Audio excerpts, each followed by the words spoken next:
Bonjour et bienvenue dans ce 39e épisode de Vente Sereine. Je suis Florence, formatrice en vente et relations clients pour toutes les créatrices artisanales qui souhaitent vendre efficacement et sereinement leurs créations, que ce soit sur internet ou dans la vraie vie.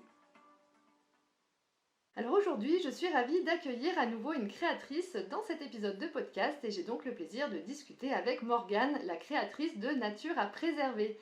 C'est une rencontre qui promet d'apporter un bel équilibre par ici. On va prendre le temps avec Morgane qui va nous immerger pour cet épisode dans son univers empreint de douceur, de calme et de réflexion. Alors je vous invite sans plus attendre à découvrir Morgane. Bonjour Morgane, comment vas-tu ? Bonjour Florence, ça va très bien. Et toi? Ça va, écoute, je te remercie déjà d'avoir accepté mon invitation pour cet épisode, surtout aujourd'hui, parce que le jour d'enregistrement, donc les personnes l'auront jeudi, mais nous sommes Oui, dimanche aujourd'hui, matin, donc oui, c'est gentil à toi d'avoir accepté l'invitation et de me donner de ton temps. Voilà, avec plaisir. c'est gentil. Bon alors, eh bien, peux-tu te présenter? Alors, que fais-tu, disons, actuellement? Et après, on passera un petit peu à ton parcours. Alors moi c'est Morgane et je fais des tableaux de fleurs séchées. Donc je ramasse des fleurs sauvages dans la nature et je les fais sécher dans des presses en bois. Et ensuite j'en fais des jolis tableaux que je mets à la vente.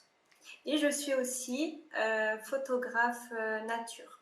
Eh bien, c'est vrai que moi je t'ai découverte au détour d'une jolie boutique et c'est vrai que tes herbiers m'ont beaucoup parlé, ils sont vraiment très très très jolis. Et d'ailleurs, j'avais pris une jolie carte que je vais offrir à qui de droit bientôt. Donc la personne, je ne sais pas si elle écoutera ce podcast, mais elle, voilà, elle le saura peut-être d'où d'où cette carte, cette jolie carte vient. Alors, eh bien, peux-tu Yes. nous parler de ton parcours, si tu veux bien, pour qu'on comprenne ce qui t'a amené finalement vers la création artisanale? Alors, j'ai cru comprendre que tu avais fait des études qui n'étaient pas en lien avec toute cette création artisanale. Alors, bien, dis-nous tout. Oui, alors après mon bac, ça fait quand même quelques années, euh, j'ai commencé une licence d'anglais d'abord. Je suis pas allée au bout de ces études-là parce que c'était pas pour moi. Et ensuite, du coup, finalement, j'ai un DUT dans le social. Et mon idée, c'était de travailler en maison de retraite et d'être animatrice en fait en maison de retraite. Donc j'ai exercé ce métier pendant un an et demi par là. Et ça me convenait pas. Donc j'ai arrêté.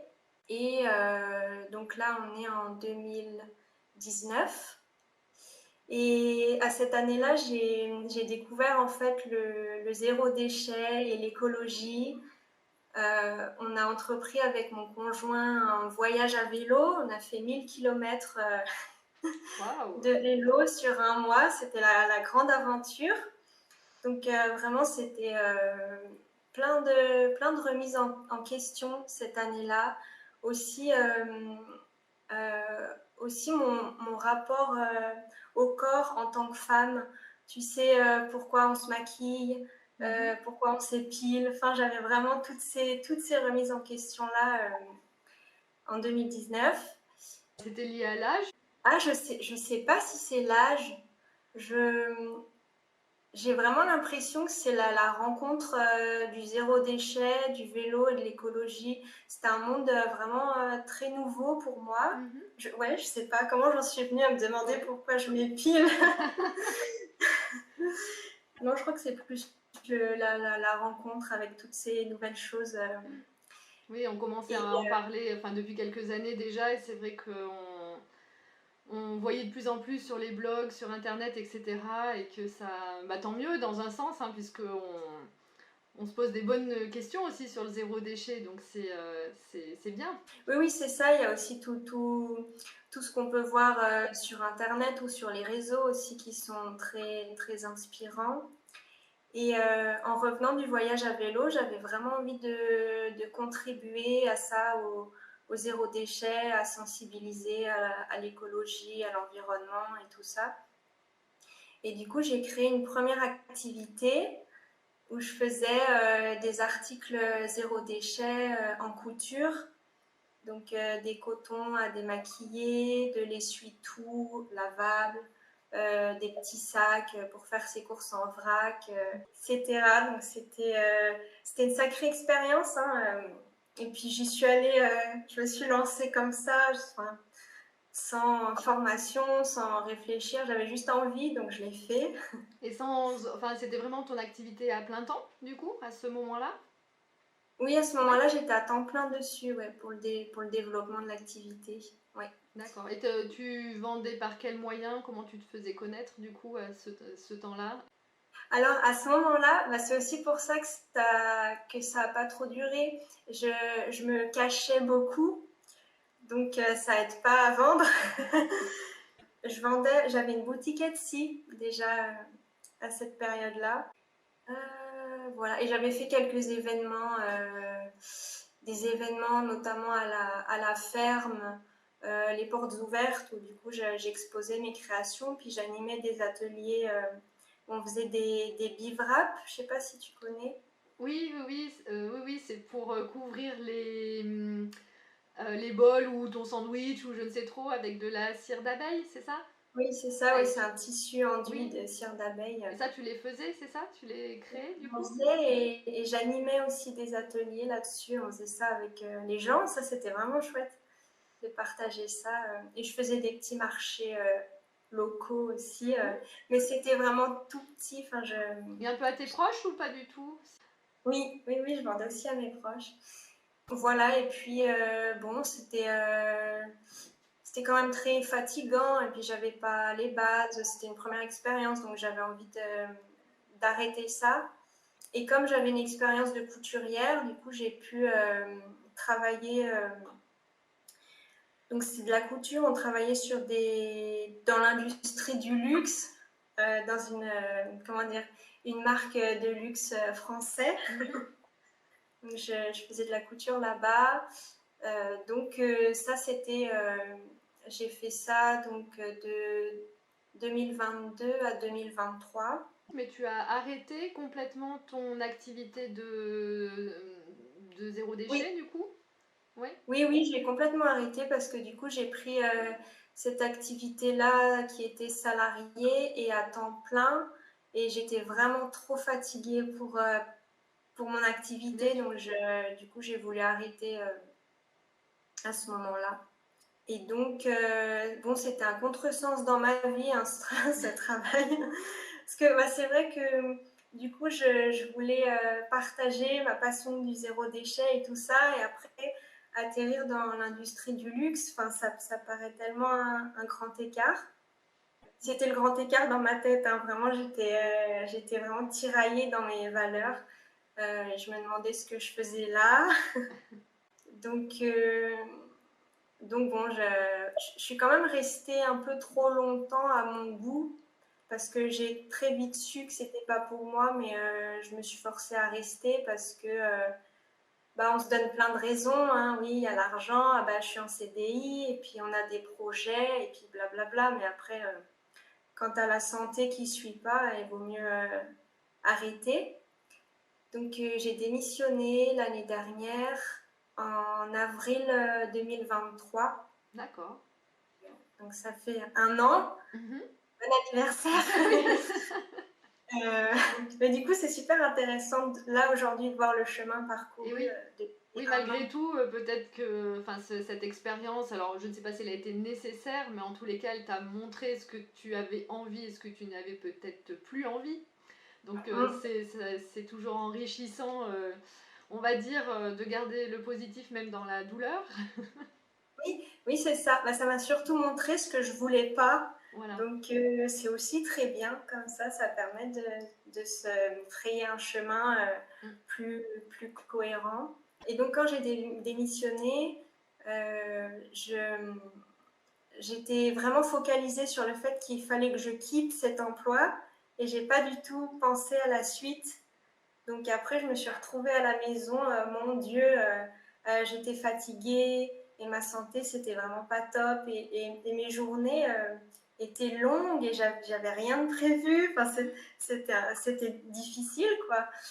Et Puis, donc, Et puis j'imagine comme tu as démissionné alors tu n'avais pas d'aide au Oui, final. Alors est-ce que ça t'a pas plus stressé, enfin te donner un autre stress? Dans tous les cas, tu as laissé un monde qui te convenait plus parce que ben, ta santé en dépendait aussi, donc c'est normal. Mais il y a toujours ce stress aussi, malgré tout, dans la vie de comment je vais me nourrir.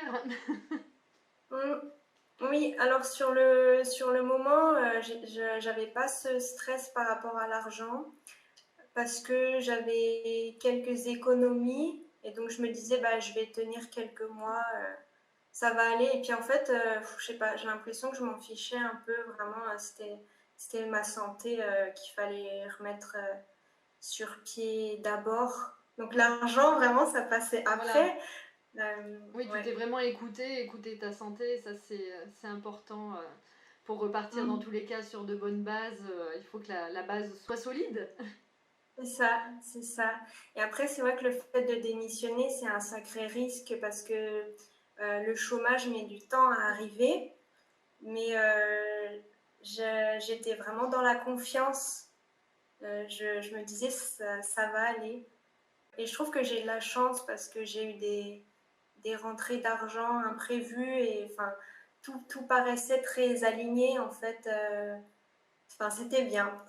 Ça allait. C'était un risque de Oui, partir comme ça, mais la vie après, finalement, m'a fait de beaux cadeaux. Donc, mais c'est souvent comme ça d'ailleurs. On hésite tout le temps à quitter une situation très très inconfortable, que ce soit d'ailleurs même personnellement, ça peut aussi arriver bien sûr. oui, Et on a peur de partir d'une situation vraiment qui nous déplaît fortement et que on a toujours peur de l'inconnu. Mais l'inconnu ne réserve pas que de mauvaises choses. Ça sert aussi à avancer, à trouver même de nouvelles ressources dont on ne soupçonnait pas derrière pour rebondir. Donc ouais, t'as eu quand même la présence d'esprit de te dire, eh bien, d'avoir finalement confiance en toi en te disant, ben, j'ai pris soin de moi et je sais que derrière ça roulera d'une manière ou d'une autre, je ne sais pas encore comment. oui, c'est ça. Je savais pas comment, mais je savais que ça allait aller. Donc, ouais, bah, c'est quand même courageux, je trouve, avec Ah le oui, recul, oui, mais tout à ouais, fait, oui, oui. sur le moment, c'était nécessaire.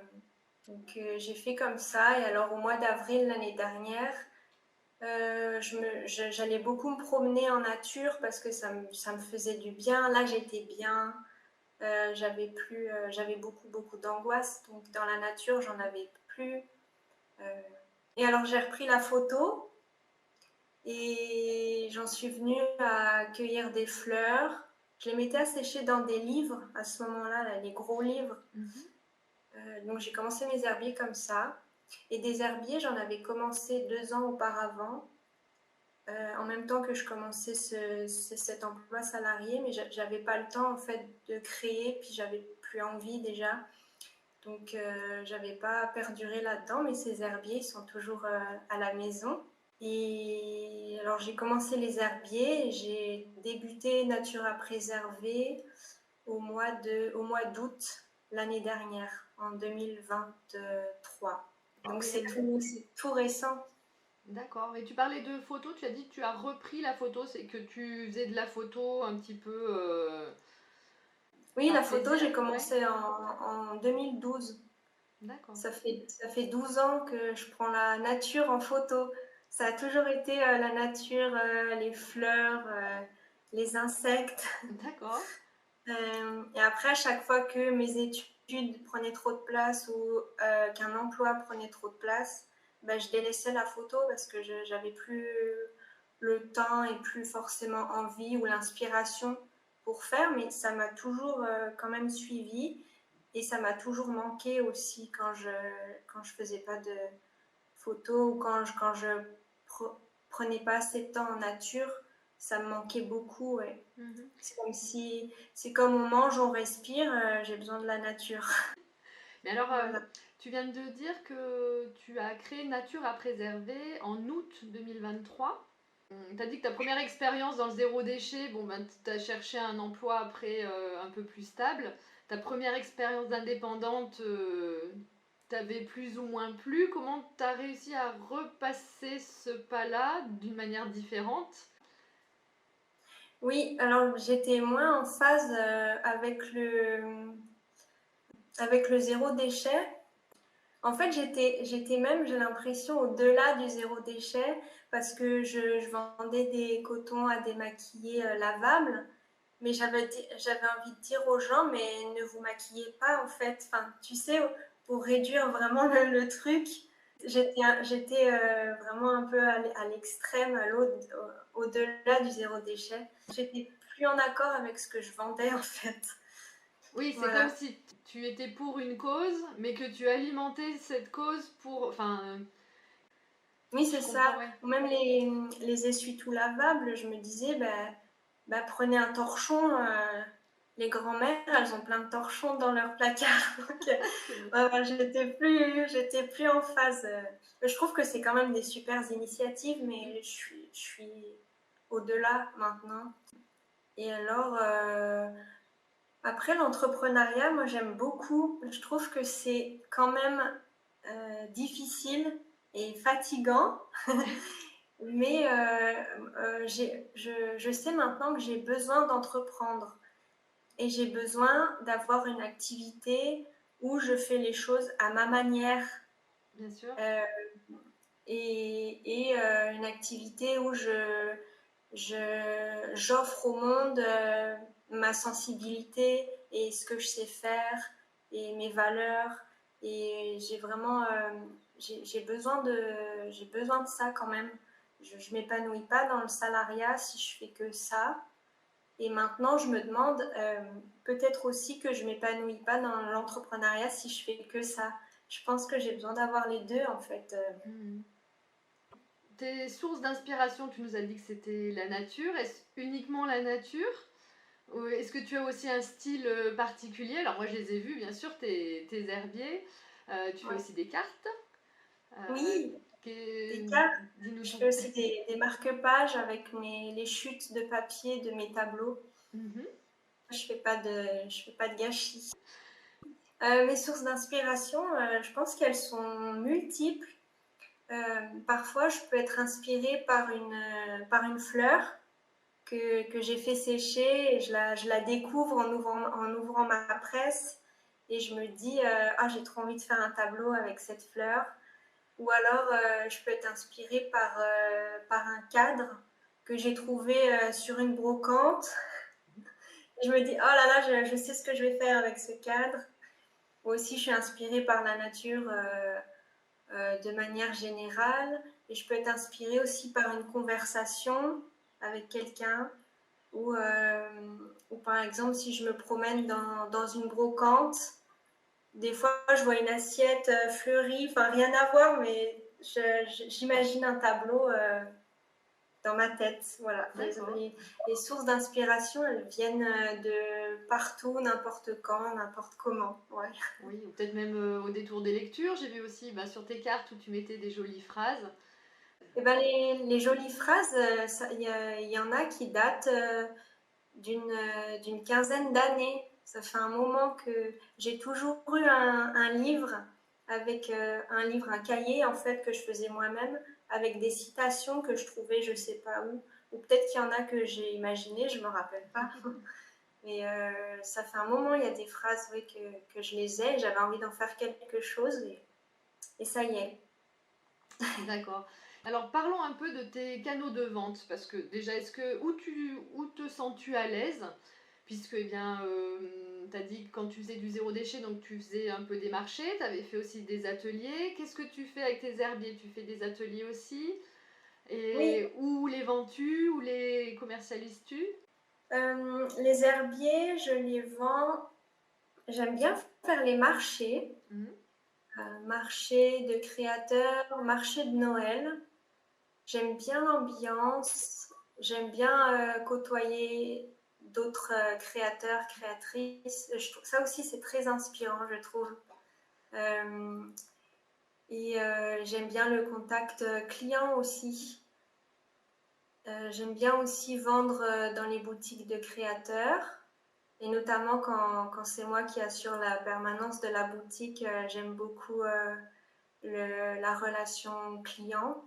J'aime aussi beaucoup vendre sur Internet. Oui. parce que je reste quand même assez sauvage. J'aime bien être dans mon atelier, derrière mon ordinateur, quoi. Ouais. J'aime beaucoup aussi animer des ateliers où je fais des ateliers d'initiation à la création d'un herbier. Et j'aime beaucoup partager ça en fait avec les personnes. Et souvent, je trouve que j'ai vraiment des belles personnes qui viennent aux ateliers. Et ça aussi, ça m'inspire. Parce que j'ai vu des très jolies réalisations de personnes qui sont venues à mes ateliers. Ça m'a donné aussi des idées pour mes propres tableaux après. Et oui, oui, les personnes amènent leur personnalité dedans et des choses que qu'on soupçonne pas finalement et qui inspirent et bah, par ricochet. Oui, oui, c'est ça, ça génère de nouvelles idées du coup dans ma tête. Mais certainement, tu disais qu'à la fois tu aimes beaucoup la relation client, tu as quelques permanences, mais tu as certainement trouvé un bel équilibre entre tout ça, puisque tu restes aussi, comme tu disais, un peu chez toi, puis il y a la nature qui t'inspire, et donc tu t'aères l'esprit en nature, et tu as dû trouver un bel équilibre. Ben justement, comment gères-tu ton temps? Là, c'est vraiment une activité à plein temps, finalement. Tu es à Oui, nouveau indépendante à temps plein. Donc, eh bien, oui, comment gères-tu ton temps? On a un petit peu parlé en off. Tu m'as dit que ta relation au travail, puisque bien, par tes expériences passées, voilà, tu avais une nouvelle relation au travail. Dis-nous tout. oui. Alors comment je gère mon temps? J'ai l'impression quand même que c'est un peu l'anarchie. Je ne sais pas si j'ai le droit de dire ça, mais ouais, on va dire que c'est un peu l'anarchie. J'aimerais bien que ce soit quand même plus organisé. Je tente différentes organisations, mais bon, j'essaye de m'ajuster. Je suis quand même dans ma première année, donc je teste des choses et puis j'ajuste au fur et à mesure. Et sinon, j'aime bien être à l'intuition, en fait. Je sais ce que j'ai à faire chaque jour. Je sais un peu mon objectif de la semaine. Et après, dans ma journée, si j'ai envie de... Là, par exemple, cette semaine, le matin, c'était vraiment dur de me mettre en route. Et j'ai commencé mes journées à 11 heures. Donc, j'ai fait 11 heures et puis j'arrive à travailler jusqu'à 18 heures, 19 heures. Ça dépend. Ou des fois, à 6 heures, je suis déjà en train de faire un herbier dès le matin. Et après, je prends mon petit déj. C'est vraiment, c'est vraiment à l'intuition et selon mes besoins, en fait, et selon les besoins de mon corps. Tant que je sais ce que j'ai à faire, c'est fait dans la journée, mais c'est fait quand j'ai envie.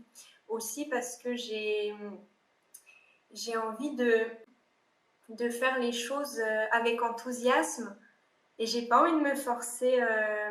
Même rédiger un email, si j'ai pas envie, je préfère le faire quand je suis contente. Parce que comme ça, j'ai l'impression que je mets des bonnes ondes dans l'email et j'ai l'impression que ça se ressent après dans la personne en face. Et un herbier, je vais pas le faire si j'ai pas envie. C'est pas, bah déjà, si j'ai pas envie, je pense que j'y arriverai pas à créer. Et, et j'aime beaucoup dans mes herbiers, je mets des intentions quand je fais un tableau.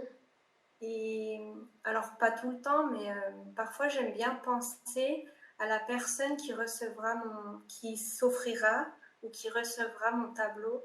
J'aime bien l'imaginer ou ouais, Ouais. j'y mets des intentions positives. Puis c'est toujours le.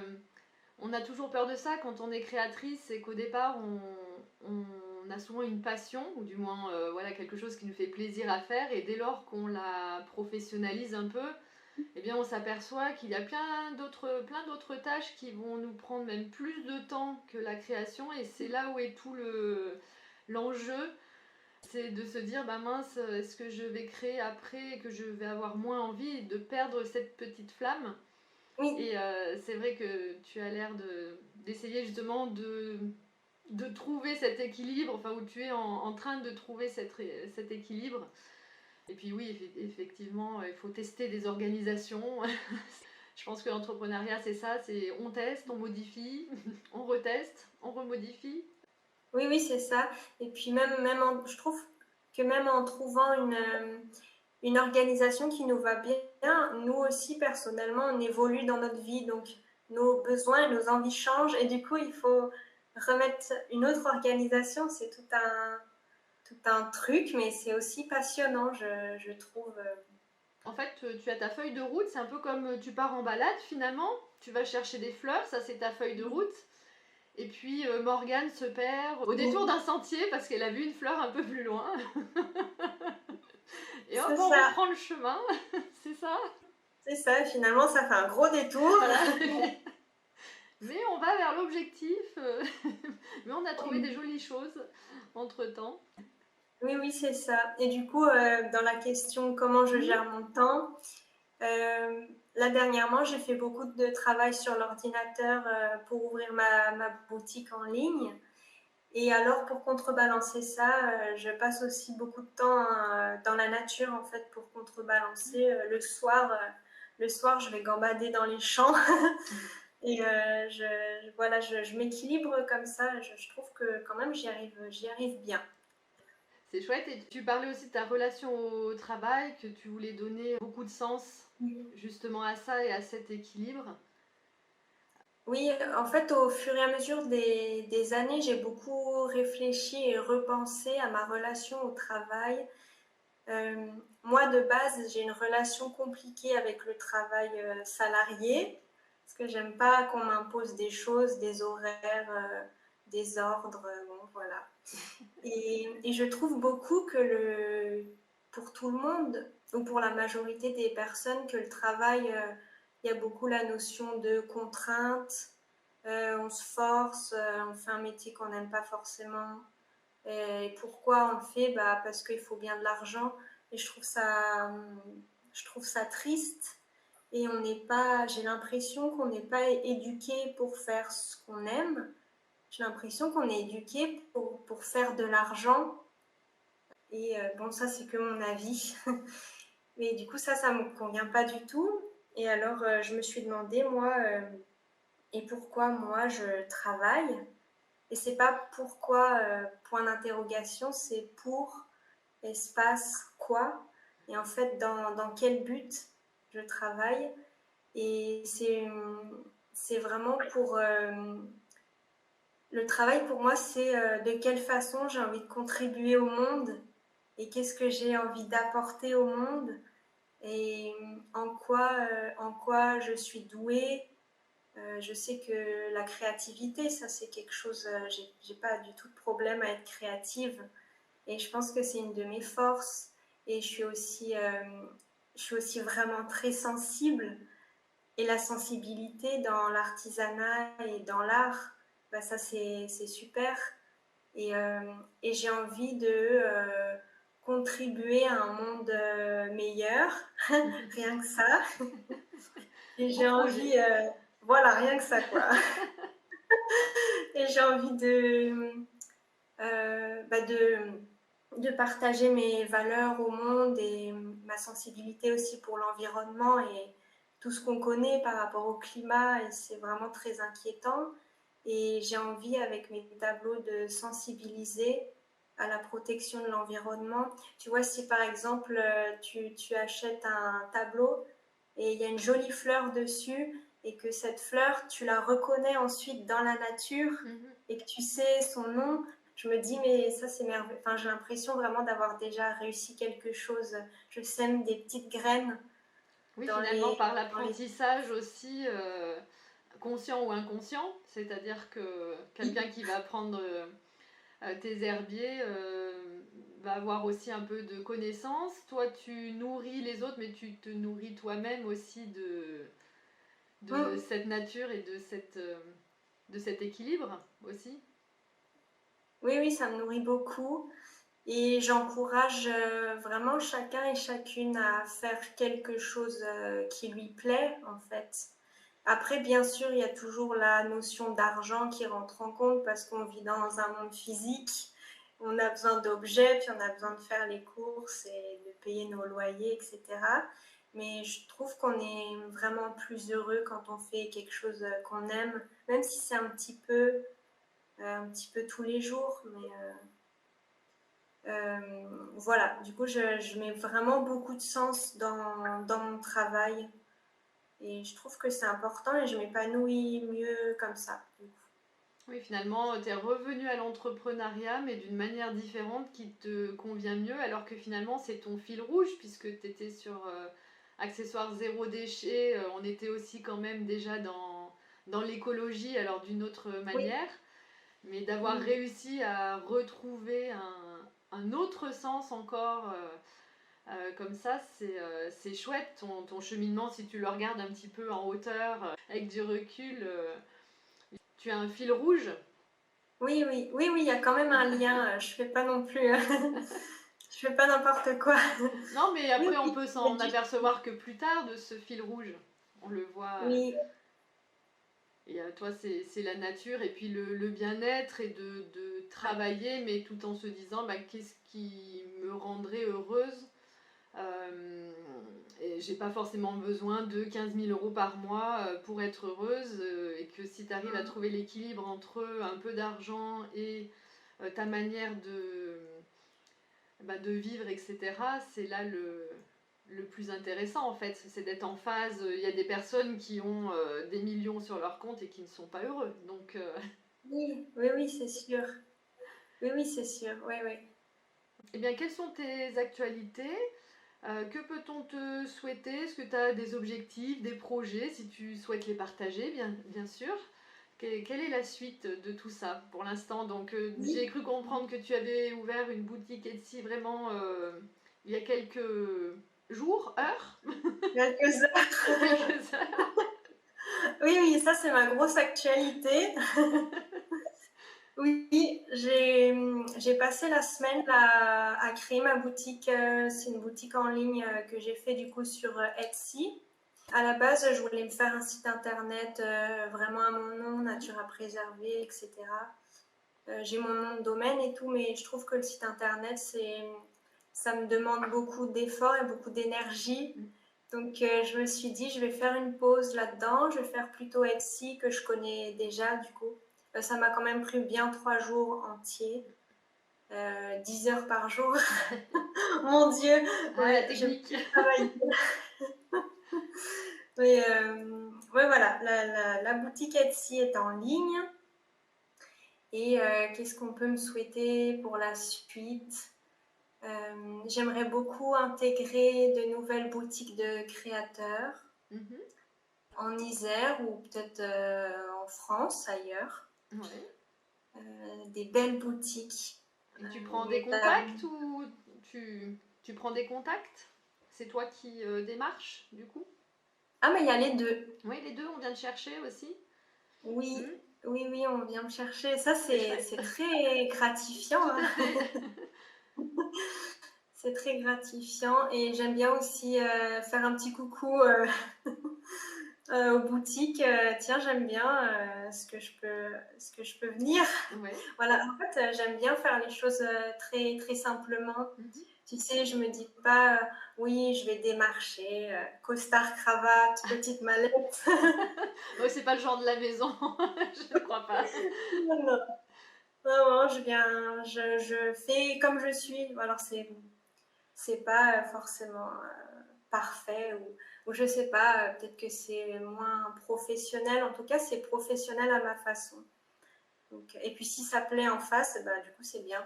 Si ça- On peut être professionnel et naturel, hein, c'est pas Oui, c'est ça. incompatible. Mais c'est vrai que dans le côté professionnel, j'avais beaucoup l'image costard, cravate, mallette à Wall Street. Bah oui, là, t'as fait un grand écart hein, entre l'artisanat et le monde du luxe. Il y a un monde. Oui, oui, oui, oui, c'est vrai que oui, oui, oui, il y a un monde. Donc voilà, j'aimerais intégrer des nouvelles boutiques et puis j'ai prévu des marchés de créateurs là, à la belle saison, juin, juillet. Donc voilà, des beaux marchés, des belles rencontres et des beaux tableaux et des beaux ateliers. Voilà. Voilà, eh bien écoute, donc on peut te retrouver donc sur Instagram, sur ta boutique Etsy, donc dans plusieurs boutiques en Isère et donc peut-être en France Et dans le monde, sait-on jamais. Mais oui, tout est possible. Voilà, l'avenir nous le dira. Bien écoute, Oui, Morgane, je te remercie sincèrement pour cette conversation, ce moment suspendu. C'est super hein. gentil d'avoir pris le temps de venir nous parler de ton activité par ici. Alors je mets bien sûr les liens de ton Instagram et de ta boutique Etsy, hein, on ne va pas oublier puisqu'elle est toute neuve. Pour les Oui, personnes, merci. voilà, pour les personnes qui voudraient découvrir ton univers et s'offrir ou offrir une de tes jolies créations. Voilà. Oui, Et puis, bien sûr, je te remercie pour tout ça. Et puis, je vais remercier aussi toutes les personnes qui écoutent le podcast. Je vous oui, invite bien sûr à liker, commenter, noter l'épisode s'il vous a plu, bien sûr, pour le soutenir et me soutenir. C'est important pour que ce podcast perdure. Vous le savez, hein, c'est ce qui permet au podcast de grandir. Voilà, donc eh bien, Morgane, je te remercie beaucoup encore une fois. Nous, on va se revoir merci. certainement en off. Oui, j'espère. Voilà, pour prolonger les conversations. Et puis Oui. au plaisir bien sûr de revenir une autre fois si tu as d'autres choses à nous Ah oui, dire, évidemment. Et puis, merci.